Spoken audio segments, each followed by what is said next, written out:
PKI ini licin bagaikan belut. Hari ini Neo PKI gagal menggolkan suatu agenda, maka besok mereka akan buat agenda lain yang serupa, tapi dalam kemasan yang berbeda untuk mengelabui rakyat dan bangsa Indonesia.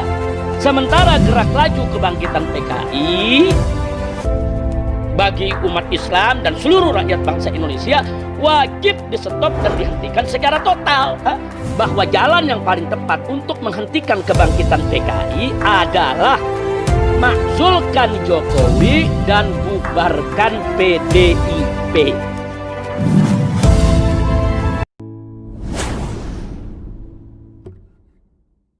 Assalamualaikum warahmatullahi wabarakatuh. Metal peduli jauh. Metal persaudaraan, peduli pada diri sendiri, peduli pada sesama, peduli pada agama, bangsa dan negara. Assalamualaikum warahmatullahi wabarakatuh. Bismillah, walhamdulillah, wassalatu wassalamu ala rasulillah wa ala alihi wa sahbihi wa mawalah.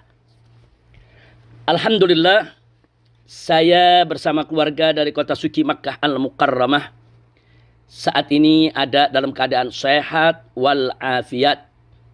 Dan semoga saudara-saudara kami tercinta di Indonesia senantiasa dalam keadaan sehat walafiat dan dilindungi oleh Allah Subhanahu wa taala dari segala musibah, serta semoga Allah Subhanahu wa taala segera mengangkat wabah corona dari kita punya negeri sehingga kehidupan kembali normal seperti biasa. Amin ya rabbal alamin.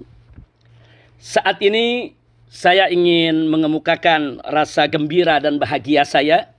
Sekaligus saya ingin menyampaikan apresiasi dan penghargaan serta ucapan terima kasih kepada segenap ikhwan, kepada segenap kawan-kawan seperjuangan yang pada malam hari ini menggelar dialog virtual via Zoom.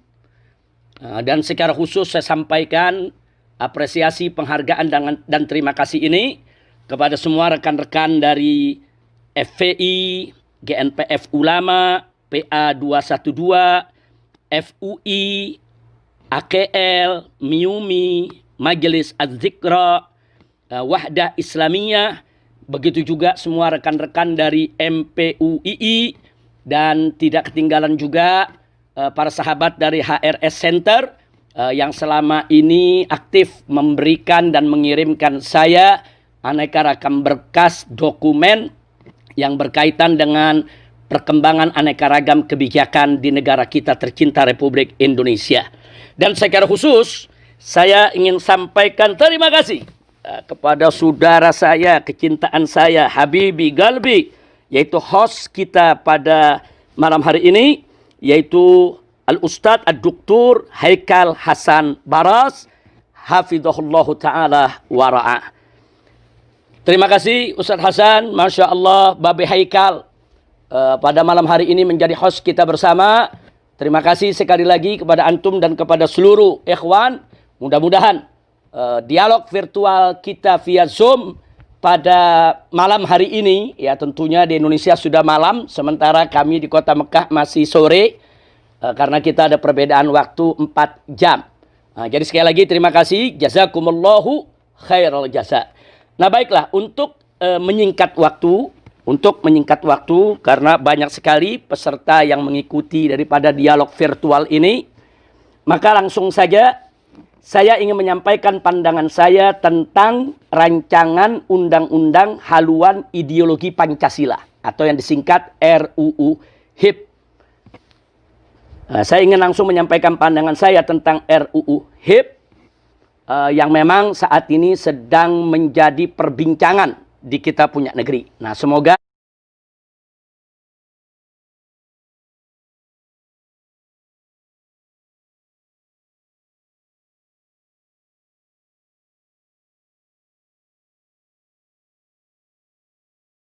Haikal Hasan Baras, Babe Haikal, saya minta izinnya selaku host.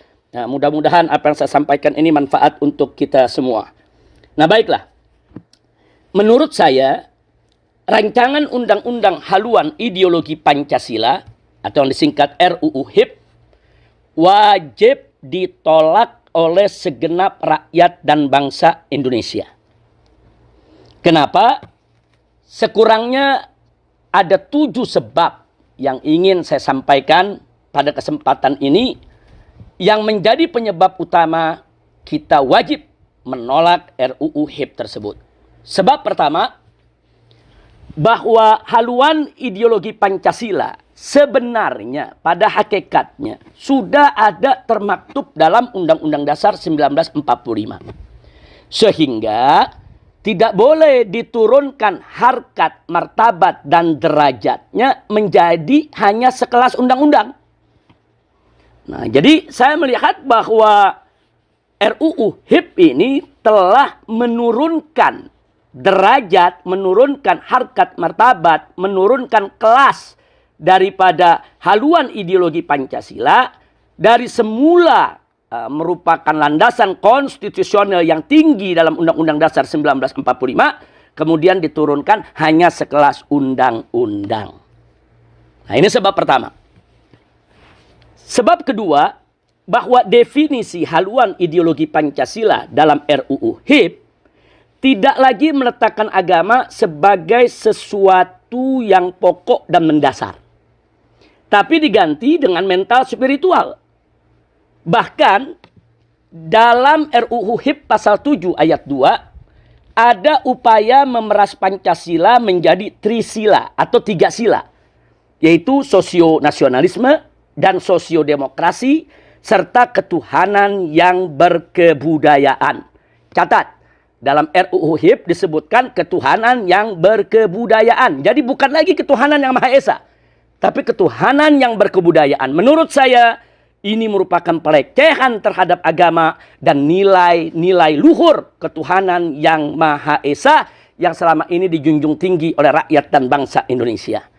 Lalu selanjutnya dalam RUU HIP masih pasal 7 ayat ketiganya, trisila diperas lagi menjadi ekasila atau satu sila saja, yaitu gotong royong.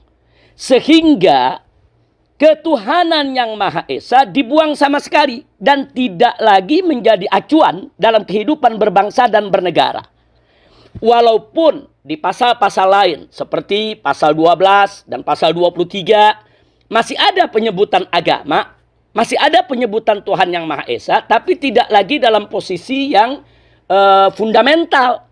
Hanya merupakan posisi yang formalitas. Nah, menurut saya ini lebih jelas lagi merupakan pelecehan terhadap agama dan nilai luhur ketuhanan yang Maha Esa. Padahal ada 2 hal, Babe Haikal, yang tidak boleh kita lupa. Ada 2 hal, semua ikhwan yang ikut gabung dalam dialog virtual via Zoom ini, ada 2 hal yang tidak boleh kita lupakan. Pertama, bahwa pembukaan Undang-Undang Dasar 1945 pada paragraf ketiga menyatakan kemerdekaan Indonesia dengan menyebut atas berkat rahmat Allah yang Maha Kuasa. Nah, berarti apa? Ini menunjukkan bahwa ruh agama sangat-sangat kental dalam pernyataan kemerdekaan Indonesia yang termaktub dalam landasan konstitusional Republik Indonesia. Hal yang kedua adalah bahwa pembukaan Undang-Undang Dasar 1945 pada paragraf yang keempat menyatakan, maka disusunlah negara Republik Indonesia yang berkedaulatan rakyat dengan berdasar kepada ketuhanan yang Maha Esa. Nah, setelah itu baru disebutkan sila-sila lain dalam Pancasila sebagai dasar negara Republik Indonesia. Ingat, Pancasila adalah dasar negara Republik Indonesia, bukan pilar. Nah, jadi kalau disebut dasar itu betul-betul fundamental, betul-betul merupakan fondasi, pokok, dasar, bukan hanya sekedar pilar. Nah, 2 hal ini menunjukkan bahwa sila ketuhanan yang Maha Esa sebagai sila pertama atau sila kepala dari sila-sila yang lain disebut lebih dulu sebagai landasan ideal Republik Indonesia. Dan ini sekaligus menunjukkan bahwa ruh agama yang sangat melekat dengan jati diri bangsa Indonesia. Nah, dengan demikian jelas bahwa RUU HIP HIP dengan demikian jelas bahwa RUU HIP tidak lagi yaitu menjadikan agama maupun ketuhanan yang Maha Esa dalam posisi yang fundamental. Dan ini merupakan pelecehan dan ini merupakan salah satu sebab di mana kita harus menolak RUU HIP. Nah, selanjutnya Babe Haikal yang tidak boleh kita lupakan yaitu sebab yang ketiga. Sebab yang ketiga bahwa dalam RUU HIP pasal 5 ayat 1 menyatakan bahwa sendi pokok Pancasila adalah keadilan sosial. Nah, ini ditulis secara letterlock, saya bacakan, tertulis, termaktub dalam RUU HIP pasal 5 ayat 1 yang bunyinya sendi pokok Pancasila adalah keadilan sosial. Nah, saya ingin menyampaikan sekaligus ingin mengingatkan diri saya maupun segenap kawan-kawan dan seluruh bangsa Indonesia bahwa redaksi ini sendi pokok Pancasila adalah keadilan sosial. Ini mirip persis dengan manifesto PKI yang pernah digariskan oleh gembong PKI yaitu DN Aidit pada tahun 1963. Di mana DN Aidit menyatakan bahwa urat tunjang Pancasila, urat tunjang Pancasila maksudnya sendi pokok atau intisari Pancasila, menurut PKI adalah keadilan sosial, bukan ketuhanan yang Maha Esa. Nah, jadi di sini ingin saya ingatkan bahwa RUU HIP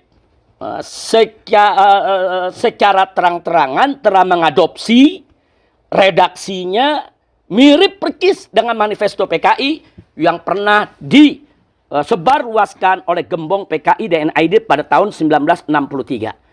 Nah, padahal dalam batang tubuh UUD 1945 pasal 29 ayat 1 dinyatakan bahwa negara berdasar ketuhanan yang Maha Esa. Nah, dan jadi jelas bahwa berdasarkan landasan konstitusional Republik Indonesia, baik melalui pembukaan maupun batang tubuhnya, bahwa dasar negara Indonesia adalah Pancasila sebagai landasan ideal dan intisarinya adalah ketuhanan yang Maha Esa. Sehingga hanya sila pertama saja yang berhak untuk dikatakan sebagai urat tunjang Pancasila atau dikatakan sebagai sendi pokok Pancasila, bukan yang lainnya. Nah, oleh karenanya tafsir dan pengamalan sila-sila yang lain dalam Pancasila tidak boleh keluar dari nilai-nilai luhur sila pertama sebagai sila kepala, yaitu sila ketuhanan yang Maha Esa.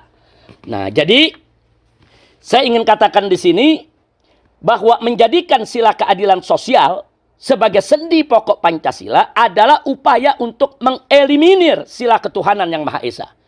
Sekaligus merupakan upaya jahat untuk mengeliminir Pancasila itu sendiri dengan menjauhkannya dari nilai-nilai ketuhanan yang Maha Esa.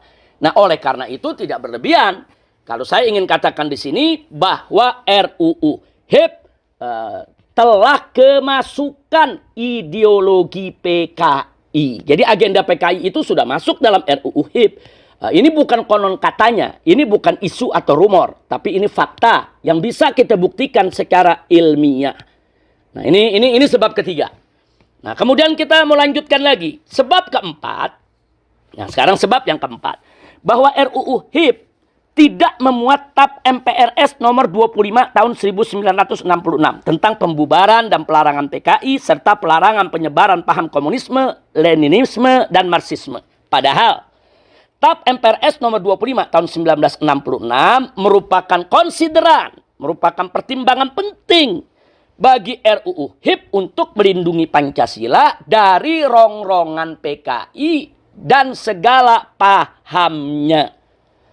Dan selama ini kita sudah tahu, sudah menjadi rahasia umum bahwa PDIP dan anak keturunan PKI paling getol menyuarakan tuntutan penghapusan TAP MPRS nomor 25 tahun 1966 tersebut. Jadi artinya di sini ada benang merahnya, ada korelasinya. Selama ini anak keturunan PKI bersama PDIP getol menuntut penghapusan TAP MPRS nomor 25 tahun 66 tentang larangan PKI, karena selama ini tidak pernah berhasil, akhirnya mereka melakukan strategi lain, yaitu dengan memasukkan manifesto PKI lewat rancangan undang-undang HIP yang kita sedang bicarakan ini. Jadi sekali lagi kita nggak kaget, pantas. Kenapa TAP MPRS nomor 25 tahun 1966 tidak dijadikan konsideran, tidak dijadikan pertimbangan di dalam RUU HIP ini? Karena memang RUU HIP ini sudah kemasukan daripada agenda atau manifesto PKI yang sudah disiapkan sejak lama. Nah, kemudian sebab yang kelima. Nah, maaf, Babe Haikal, memang agak panjang ini, dan kepada kawan-kawan yang lain kalau agak panjang saya minta maaf. Karena memang persoalan ini sangat urgent sekali, kita tidak bisa membahasnya secara sembarangan. Nah, langsung saja, untuk lebih menyingkat waktu, sebab yang kelima. Nah, sebab yang kelima, kita ingin membuktikan bahwa adanya benang merah, adanya keterkaitan atau adanya hubungan antara RUU HIP dengan agenda PKI. Nah, itu bisa terlihat jelas di mana pada saat ini yang menjadi sebab kelima, bahwa Ketua Panja RUU HIP adalah anggota DPR RI dari PDIP yang bernama Ripka Ciptaning. Nah, Ripka Ciptaning ini patut diduga kuat bersama komplotannya di DPR RI yang memasukkan manifesto PKI ke dalam RUU HIP. Nah, indikasinya apa? Indikasinya pertama, bahwa Ripka adalah pengarang 2 buku kontroversial yang membela PKI. Nah, yang pertama buku berjudul Aku Bangga Jadi Anak PKI, dan yang kedua adalah buku yang berjudul Anak PKI Masuk Parlemen. Nah, di mana dalam kedua buku ini keberpihakannya, pembelaannya terhadap ideologi PKI sangat jelas sekali.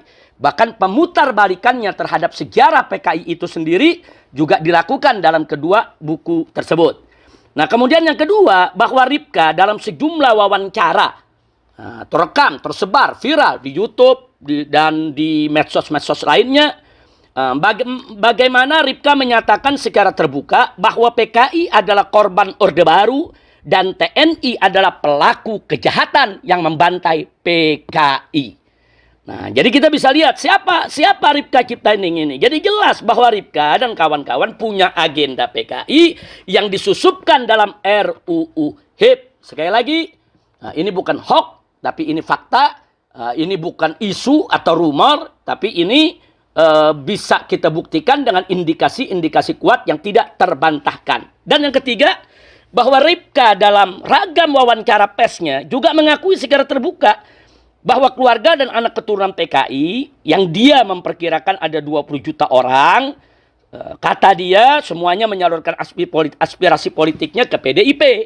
Dan dia juga mengakui bahwa para politisi dari generasi muda anak keturunan PKI rame-rame masuk ke PDIP. Hingga bisa menjadi anggota dewan, bisa menjadi pejabat dari pusat sampai ke daerah. Jadi dengan demikian, saya bisa katakan memang Ripka dan kawan-kawan sedang jalankan agenda PKI. Ini sebab kelima. Jadi dengan adanya Neo PKI duduk, yaitu sebagai ketua panja RUU HIP, ya kita tidak kaget kalau RUU HIP itu kurang lebih yang menjadi manifesto Neo PKI di zaman sekarang ini. Karenanya wajib kita tolak. Nah, kemudian sebab yang keenam, bahwa banyaknya anggota DPR RI, khususnya dari PDIP, saya garis bawahi, khususnya dari PDIP, yang selama ini selalu membela PKI dan menjadikan PKI sebagai korban Orde Baru, serta sering terlibat dalam acara reuni keluarga PKI dengan istilah temu kangen di berbagai daerah, dengan dalih kunjungan kerja, yaitu kunker DPR RI. Seperti yang dilakukan salah satu politisi PDIP, yaitu dia Pitaloka dan kawan-kawan di Banyuwangi dan daerah lainnya sejak beberapa tahun yang lalu. Nah, ternyata mereka-mereka ini juga semua terlibat dalam panja RUU HIP. Mereka ini semua juga terlibat di dalam penyusunan RUU HIP. Nah, jadi keterkaitan RUU HIP dengan agenda PKI, dengan manifesto PKI tidak terbantahkan lagi. Ini merupakan indikasi kuat bahwa memang Neo PKI sudah dan sedang bergerak untuk bangkit dengan segala macam cara, termasuk bagaimana mereka menghasilkan suatu undang-undang yang bisa menjadi pintu gerbang untuk mereka bangkit kembali. Nah, kemudian sebab yang ketujuh. Nah, ini yang terakhir, Bapak Heka. Sebab yang ketujuh.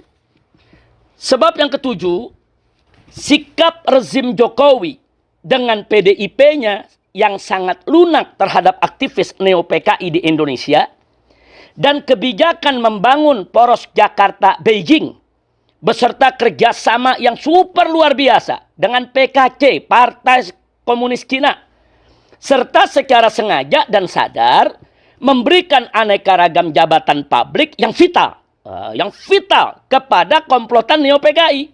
Seperti baru-baru ini Iman Brotoseno diangkat sebagai dirut TVRI yang baru. Nah, orang ini pembela PKI, orang ini berideologi PKI. Nah, padahal kita tahu TVRI itu adalah alat propaganda yang sangat efektif. Apalagi jangkauan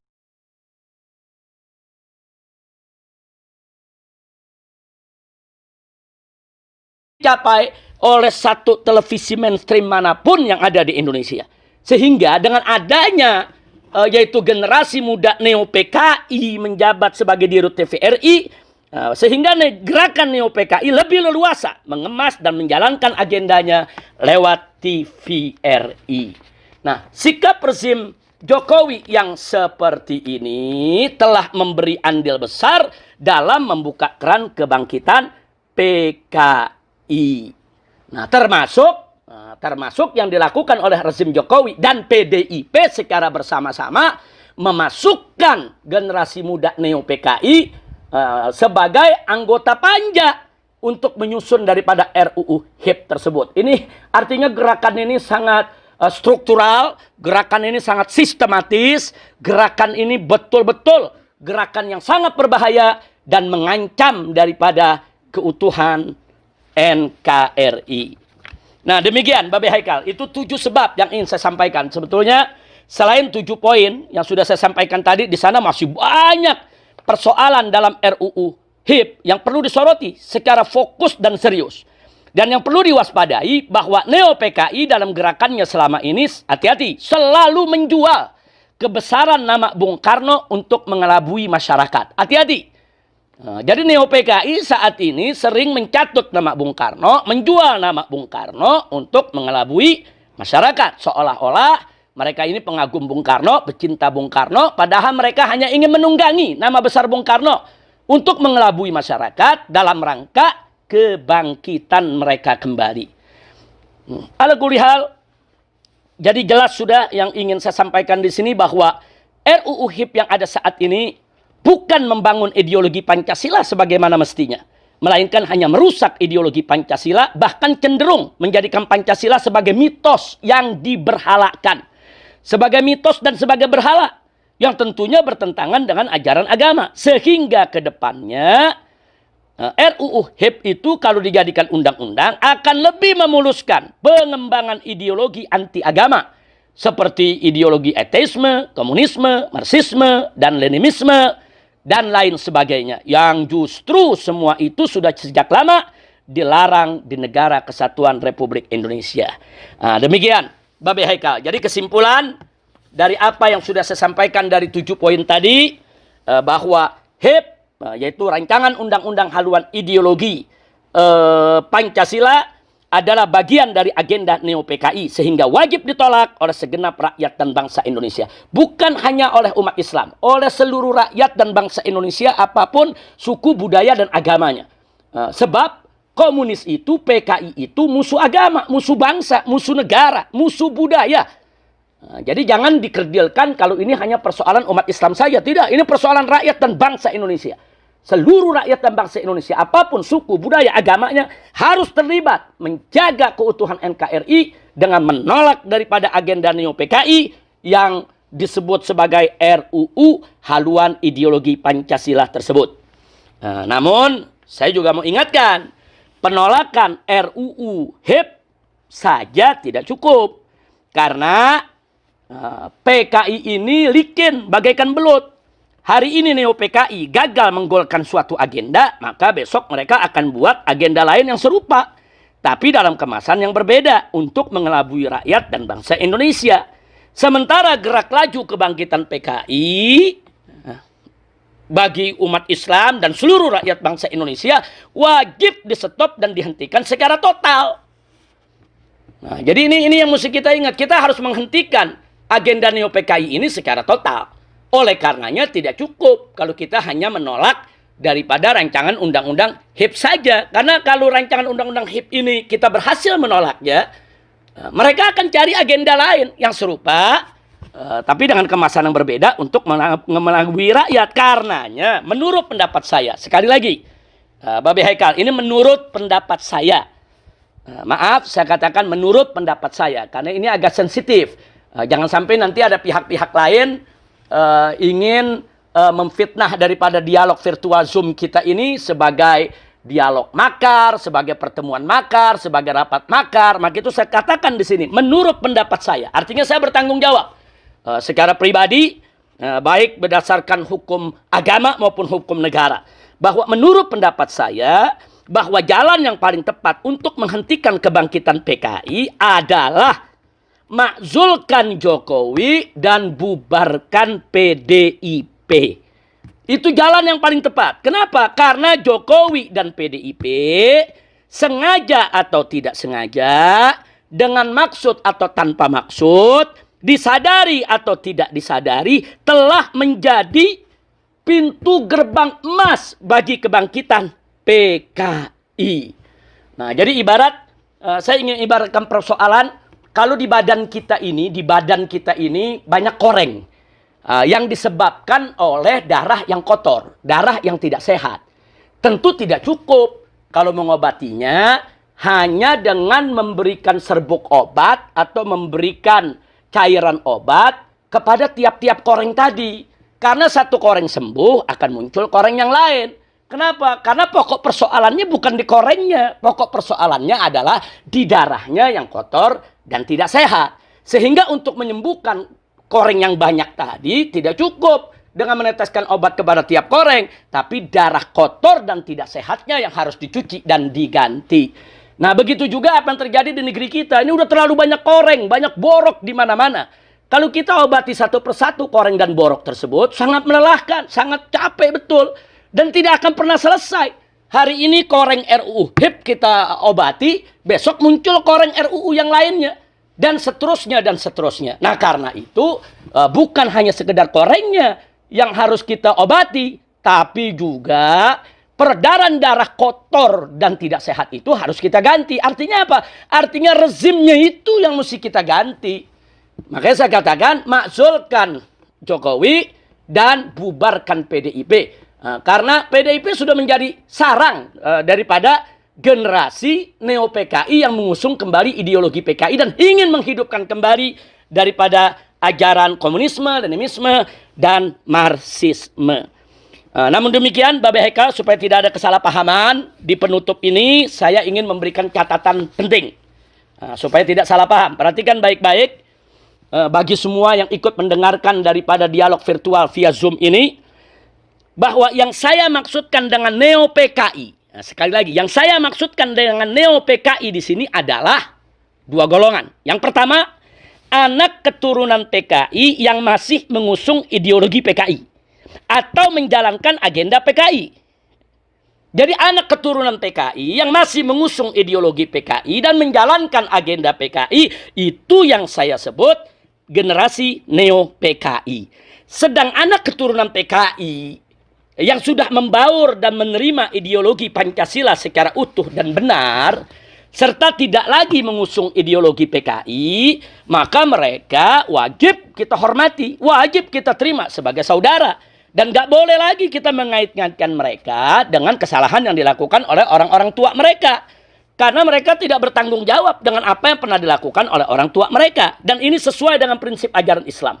Allah menyatakan dalam Al-Quranul Karim, yaitu di dalam beberapa ayat, faqala ta'ala la taziru waziratun wizra ukhra. Di mana Allah menyatakan bahwa seseorang itu, seorang pendosa siapapun dia, tidak akan menanggung dosa orang lain. Jadi tiap orang tanggung dosa masing-masing. Nah, kalau anak keturunan PKI ini tidak mengusung ideologi PKI, tidak melakukan kejahatan, mereka tidak menanggung dosa yang dilakukan oleh orang tua mereka. Makanya kita tetap harus menghormati dan yaitu menjadikan mereka sebagai saudara kita selama mereka tidak mengusung ideologi PKI dan selama tidak lagi menjalankan agenda PKI. Nah, begitu juga Nabi mengatakan dalam hadisnya, kullu mauludin yuladu alal fitrah. Setiap anak yang dilahirkan itu dalam keadaan suci. Nah, karena di dalam Islam ini tidak ada dosa turunan. Nggak ada dosa itu turun dari orang tua kepada anak. Orang-orang tua PKI dulu mereka berdosa, melakukan pengkhianatan. Tapi anak keturunan mereka tidak boleh kita bebankan untuk bertanggung jawab daripada kesalahan yang dilakukan oleh orang tuanya. Jadi sekali lagi, generasi Neo PKI yang saya maksudkan adalah anak keturunan PKI yang mengusung kembali ideologi PKI dan menjalankan agenda PKI. Sedangkan anak-anak keturunan PKI yang sudah sadar, insaf, membaur, bersatu dengan seluruh masyarakat, dan menerima Pancasila secara utuh dan benar, mereka tidak masuk dalam konteks Neo PKI. Nah, kemudian yang kedua, golongan kedua yang saya maksudkan generasi Neo PKI adalah generasi baru yang bukan keturunan PKI. Mereka tidak ada sangkut paut dengan keluarga besar PKI. Akan tetapi mereka getol membela PKI, bahkan getol mengusung ideologinya. Dan secara terang-terangan mereka benturkan itu ajaran-ajaran yang mereka yakini dari ajaran-ajaran Marxisme, Leninisme, begitu juga komunisme untuk menghantam daripada ajaran agama. Nah, generasi baru semacam ini pun walaupun bukan anak keturunan PKI, tetap mereka kita sebut sebagai generasi Neo PKI. Nah, demikian Babi Haikal, Masya Allah. Saya minta maaf sekali lagi begitu panjang yang perlu saya sampaikan, tapi apa boleh buat, tidak bisa tidak ini harus saya sampaikan, karena keselamatan negara Republik Indonesia begitu penting, harus menjadi yaitu tanggung jawab kita bersama. Nah, demikian yang bisa saya sampaikan dalam kesempatan ini. Dan sekali lagi saya bertanggung jawab penuh secara hukum agama maupun negara atas semua pernyataan tersebut. Bahkan saya setiap saat siap pulang ke Indonesia untuk memberikan pertanggungjawaban demi keselamatan daripada NKRI. Setiap saat saya siap pulang. Yang jadi persoalan sampai hari ini, saya masih dicekal, tidak bisa untuk meninggalkan daripada negara Arab Saudi. Dan ini merupakan proyek pengasingan yang dilakukan oleh pemerintah Indonesia, oleh rezim Jokowi untuk menjauhkan saya dari masyarakat Indonesia. Jadi kalau mereka ingin meminta pertanggungjawaban saya, kalau mereka betul ingin berhadapan langsung dengan saya, cabut cekal, saya akan hadir di Indonesia setiap saat, insya Allah. Nah, itu saja yang bisa saya sampaikan. Terima kasih Babi Haikal. Sekali lagi saya bertanggung jawab tentang apa yang saya sampaikan pada hari ini, dan mudah-mudahan Babi Haikal begitu juga kawan-kawan dari semua ormas yang ada senantiasa dalam perlindungan Allah Subhanahu wa taala, dan insya Allah dalam waktu dekat kita akan berkumpul kembali di Indonesia dan kita akan berjuang kembali bersama seluruh rakyat Indonesia untuk menyelamatkan NKRI dari gerakan-gerakan PKI dan yang sejenisnya yang ingin menghancurkan NKRI. Kita harus selamatkan NKRI. Kita harus berjuang bersama untuk membela agama, bangsa, dan negara. Sekian yang bisa saya sampaikan. Terima kasih atas waktu yang diberikan. Terima kasih atas perhatian semua. Dan mohon maaf atas segala kesalahan kekurangannya. Dan rasanya untuk Babi Haikal, begitu juga kawan-kawan semua di dialog virtual via Zoom ini, belum terlambat kalau saya sekali lagi mengucapkan minal aidin wal faizin wa kulla amin wa antum bikhair. Itu saja dari kota suci Makkah Al-Mukarramah. Wassalamualaikum warahmatullahi wabarakatuh.